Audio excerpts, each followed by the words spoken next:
Agatha கிறிஸ்டியை பத்தி நிறைய பேர் கேள்விப்பட்டிருப்பீங்க. Queen of the murder mystery novels சொல்லுவாங்க. அவங்க டேட்டிவ் ஃபிக்ஷன்ல வந்து ஃபேமஸான ஆளு. அவங்களோட ஃபேமஸான நாவல் பாத்தீங்கன்னா மர்டர் ஆன் ஓரியன்ட் எக்ஸ்பிரஸ், அப்புறம் தென் தேர் வர் நன் அப்படிங்கிற நாவல். அவங்க கதையோட பேஸ் என்னன்னா வந்து ஒரு 10-15 பேர் இருக்கிற ஒரு இடத்துல வந்து திடீர்னு ஒருத்தர் கொல்லப்படுவாரு. அவங்களை யாரு கொண்டான்னு சொல்லி மீதி இருக்கவங்க மேல எல்லாத்து மேலேயும் ஒரு டவுட் வரும். அப்புறம் கடைசியில நம்ம எதிர்பார்க்காத ஒருத்தர் தான் கொண்டிருப்பாரு. இந்த மாதிரி தான் அந்த நாவல்ஸ் வந்து எண்ட் ஆகும் முடியும். அதை பேஸ் பண்ணி வந்து நிறைய படங்கள் வந்திருக்கு. இப்போ இந்த படம் பாத்தீங்கன்னா நைவ்ஸ் அவுட் வந்து பாத்தீங்கன்னா அகதா கிறிஸ்டி அவங்கள ஹோமேஜ் கொடுக்குற மாதிரி தான் வந்து இந்த 3 படங்கள் வந்திருக்கு. நைவ்ஸ் அவுட், அப்புறம் கிளாஸ் ஆனியன், அப்புறம் இப்போ வந்திருக்கிற வேக் அப் டெட் மேன். படத்தோட கதை என்ன, ஒரு ஃபார்மர் பாக்ஸர் இப்போ வந்து ஒரு அசிஸ்டன்ட் ஃபாதரா பிராக்டிஸ் பண்ணிட்டு இருக்காரு. அப்போ வந்து பாத்தீங்கன்னா அவரோட ஹெட்டா இருக்கிற ஒரு ஃபாதர் வந்து அவர் ஏதோ திட்டிறான்னு சொல்லி மூஞ்சிலே குத்திறாரு. டக்குன்னு அவர் பழைய பாக்ஸரோட இன்ஸ்டிங்க்ட் வந்து வெளியே வந்திருக்கு. அந்த மாதிரி தான் காட்டுறாங்க அதை. அப்போ வந்து ஹெட் ஃபாதர்ஸ் எல்லாம் வந்து நீ வந்து ஒரு ஃபாதரை குத்திட்ட, நீ வந்து ரூரல்ல வந்து உன்னை ஒரு சர்ச்சுக்கு வந்து அவங்கள வந்து டிரான்ஸ்ஃபர் பண்ணிடுறாங்க. அப்போ போகும்போது ஒரு ஃபாதர் சொல்றாரு, அங்க போ, நீ அங்க ஒருத்தர் வந்து மெயினா ஒரு மான்சியர் விக்ஸ்ன்னு ஒருத்தர் இருப்பாரு, அவரை வந்து கொஞ்சம் விவகாரமான ஆளு பாத்துங்கன்னு சொல்லி அனுப்புறாரு. இவர் போய் அங்க போய் ஃபர்ஸ்ட் பார்க்கும்போது அந்த ஃபாதர் வந்து இவர்கிட்ட ஃபர்ஸ்ட் பாவசம் எடுக்கிறாரு. அப்ப பல விஷயம் சொல்லி இவர் அதிர்ச்சி ஆகுறாரு. அதுக்கப்புறம் அந்த சர்ச்ல வந்து இவர் கவனிக்கிற விஷயம் என்னன்னா, வெளியே இருந்து புது ஆளு யாருமே வரதில்ல, உள்ளேயே ஒரு 10 பேர் தான் இருக்காங்க. அவங்களும் கொஞ்சம் வந்து சஸ்பீஷியஸா இருக்காங்க. இவருக்கு டவுட் வருது. அதுக்கப்புறம் இவங்க வந்து இந்த அசிஸ்டன்ட் ஃபாதர் கூட அவ்வளவு ஒட்டுறதுல அந்த ஃபாதரை கேட்டுதான் எல்லாமே பண்றாங்க. இப்படி போயிட்டு இருக்கும்போது திடீர்னு ரெஸ்ட் எடுக்க ஒரு ரூம் போகும்போது அவர் திடீர்னு இறந்து கிடக்குறாரு. இவர் உள்ள போய் இந்த அசிஸ்டன்ட் ஃபாதர் செக் பண்ணுவோம், அவர் முதுகுல வந்து குத்தி இருக்காங்க யாரோ கத்தியில. உள்ள யாருமே இல்ல. அப்ப வெளியே இருந்த இந்த 10 பேர் அதை பார்த்துட்டு தான் இருக்காங்க. அதுக்காக இவன் இந்த ஃபாதர் தான் கொண்டான்னு சொல்லி இவன் மேல வந்து அவங்க பழி சுமத்துறாங்க. அப்ப இதை விசாரிக்க வந்து டிடெக்டிவ் ஒருத்தர் வராரு. அதுக்கப்புறம் என்னாச்சு, அந்த 10 பேர்ல யாராவது கொண்டாங்களா இல்ல இந்த அசிஸ்டன்ட் ஃபாதர் கொண்டாரா, இதுதான் மீதி கதை.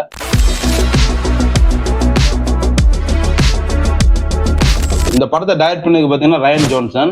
இவரோட ஃபர்ஸ்ட் படம் வந்து 2005 வந்து பிரிக்னு ஒரு படம், ஜோசப் கார்டன் டேவிட் நடிச்சிருப்பாரு. அது வந்து ஒரு நியோனோவர் படம், சூப்பரா இருக்கும்.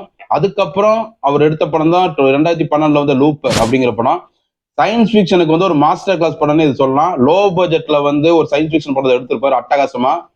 அதுல வந்து பாத்தீங்கன்னா ப்ரூஸ் வில்லிஸ், அப்புறம் நம்ம சேம் ஜோசப் கார்டன் டேவிட் தான் நடிச்சிருப்பாரு.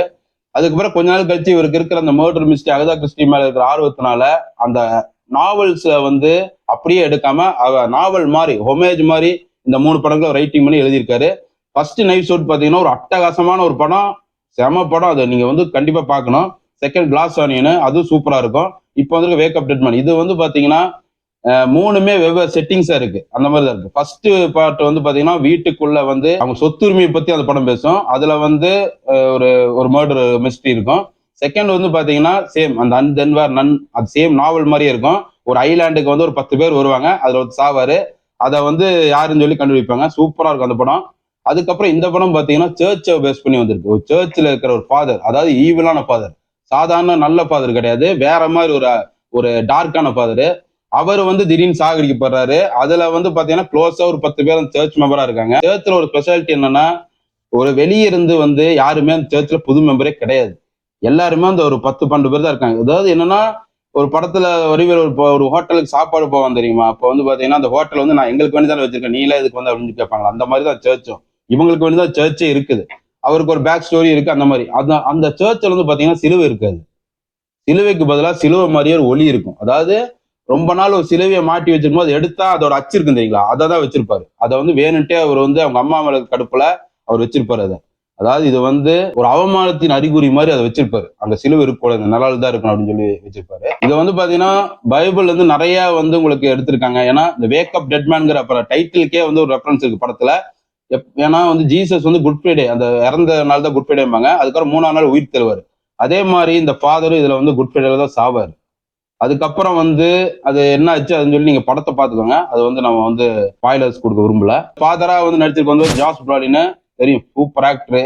இதுல வந்து பாத்தீங்கன்னா டவுட் வந்து ஜெஃப் பிரிட்ஜஸ் மாதிரியே இருந்தாரு. எனக்கு வந்து ரொம்ப நேரம் டவுட் வந்துச்சு. அப்பதான் ஜாஸ் பிராலின் கொஞ்சம் கிளியர் ஆச்சு. இதுல அவரோட கேரக்டர்ஸ் பாத்தீங்கன்னா நான் கடல்ல வந்து அர்ஜுனோட கேரக்டர் ஒத்து இருந்தது எனக்கு. அதுல வந்து பாத்தீங்கன்னா அர்ஜுனோட அந்த பிளாஷ்பேக் சீன்ஸ், அரவிந்த் சாமி அர்ஜுனா ஒரு ஃபாதர் ஒரு மானஸ்டர்ல படிப்பாங்க, ஃபாதர் படிச்சுட்டு இருப்பாங்க. அப்ப அர்ஜுன் வந்து ரொம்ப ஜாலியா இருப்பாரு. அப்ப அரவிந்த் சாமி ஏன் வந்து இப்ப இருக்கலாம் கேட்பாரு. அப்ப சொல்லுவாரு, ஜீசஸ் எப்போ ஃபாதர்லாம் வந்து இருக்கமா இருக்குன்னு ஏதாவது சொல்லியிருக்க பைபிள், அப்படிலாம் கிடையாது, ஜாலியா இருக்கலாம் அப்படின்னு சொல்லி அவர் இருப்பாரு. ஆனா ஓவர் ஜாலியாயே பின்னாடி மானாஸ்டிலும் துரத்தரிக்கப்படுவார். அப்புறம் மிகப்பெரிய வில்லனும் ஆவாரு. அந்த படம் பாத்தீங்கன்னா தெரியும். எனக்கு அந்த ஃபாதரோட அவர் அர்ஜுனோட ரெசம்பன்ஸ் தான் இந்த படத்துல தெரிஞ்சு எனக்கு இவரை பத்தி பார்க்கும்போது. இதுல அவரும் வந்து பாத்தீங்கன்னா ஃபர்ஸ்ட் அந்த பாவ சங்கீதம் எடுக்கும்போது கொடூரமா சொல்லுவார் லைனா, அதெல்லாம் பயங்கரமா இருந்தது சீன். இது பாதராடா அப்படின்னு சொல்லி அந்த மாதிரி அவன் யோசிப்பான், ஐயோ யாரா அப்படின்னு சொல்லி தண்டனையாக வந்து இந்த சர்ச்சுக்கு அனுப்பியிருக்காங்களா அந்த மாதிரி இருக்கும். இப்ப நீங்க வந்து பாத்தீங்கன்னா ஸ்லீப்பி ஹாலோல வந்து நம்ம ஜானி டெப் வந்து ஒரு சிட்டிக்குள்ள வந்து ஒரு ஃபேமஸான ரிலேட்டிவா இருப்பாரு. அப்ப வந்து அவன் வந்து ஓவரா பண்றான்னு சொல்லி ஒரு குக்கிராமத்து ஸ்லீப்பியோட கிராமத்துக்கு அனுப்பான். அங்க வந்து தலையில்லாத ஒரு முண்டை வந்து எல்லாத்தையும் கொல்லும், யாருன்னு கண்டுபிடி அனுப்பானு. இவர் அங்க போகும்போது பார்த்தா ரொம்ப கொடூரமா இருக்கும். என்னடா இப்படி இருக்கானுங்க எல்லாம் சொல்லி பார்ப்பாரு. அதே மாதிரிதான் இந்த ஃபாதர் இங்க சர்ச்சுக்கு போவாரு. இங்க நிறைய மிஸ்ட்ரி இந்த மாதிரி பயங்கரமா இருக்கும். எப்பவுமே ஒரு பேய் படங்களை பாத்தீங்கன்னா பாக்குற எல்லாத்துக்குமே ஒரு டவுட் வரும். எல்லாம் ஒரு மாதிரி இதா இருப்பானுங்க. அங்க இருக்கிற இந்த சர்ச்ல இருக்கிற ஒரு தோட்ட வேலைக்காரன் பார்த்தா அவன் ஒரு மாதிரி சுத்திட்டு இருப்பான். அப்புறம் இவங்க ஃபாதருக்கு ஒரு அசிஸ்டன்ட் இருப்பா, அவ்வளவு ஒரு மாதிரி சுத்திட்டு இருப்பான். எல்லாருமே கடைசியில வந்து ஒரு எல்லாம் ஓப்பன் ஆகுறது வந்து பாத்தீங்கன்னா ஓ இப்படி நடக்குது அப்படின்னு சொல்லி போயிட்டே இருக்கும். திடீர்னு வந்து என்னன்னா அந்த சர்ச்ல வந்து ஒரு மாசம் நடக்கும்போது இவர் வந்து சாகர இடம் இருக்கு பாத்தீங்கன்னா, அது வந்து பாத்தீங்கன்னா இந்த ஃபாதர் ரெஸ்ட் எடுக்கிற ரூம். சின்ன இது ஒரு குகமா இருக்கும். அங்க வந்து யாருமே வெளியே இருந்து உள்ளேயும் போக முடியாது. அங்க உள்ள இருந்து சாக முடியாது. அந்த மாதிரிதான் இருக்கும். இவர் எப்படி செத்தான்னு அந்த கண்டுபிடிக்கிறது தான் வந்து இந்த அகதா கிறிஸ்டி நாவலையும் சரி இதுலயும் சரி எப்படி இது வந்து சாவாங்க இந்த இந்த சின்ன இடத்துல யாருமே வெளியே இருந்து வரல அப்படின்னு சொல்லி ஒரு டவுட் வந்துங்களா, அது பயங்கரமா இருக்கும்.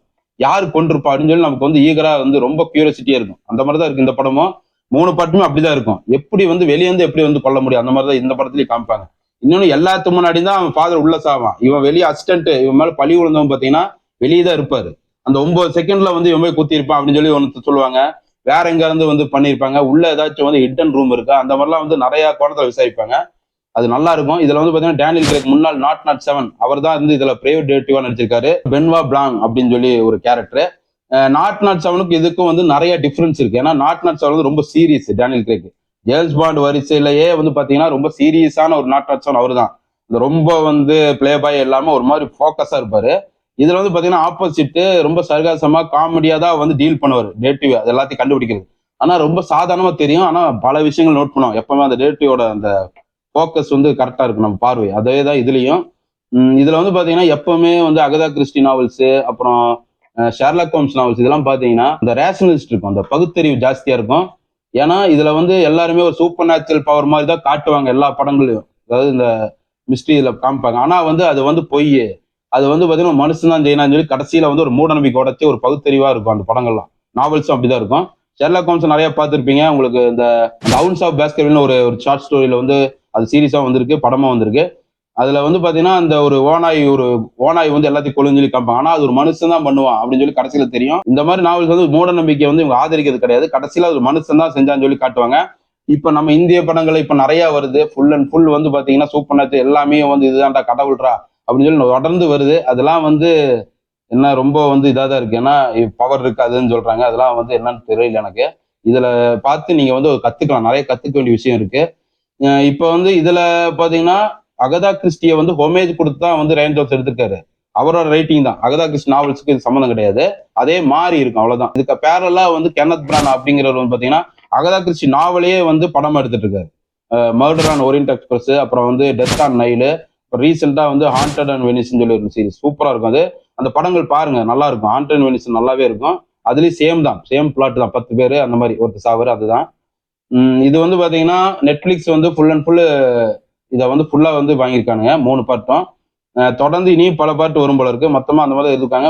3 வருஷ கேப்ல ஒவ்வொரு படம் ரிலீஸ் ஆகுது.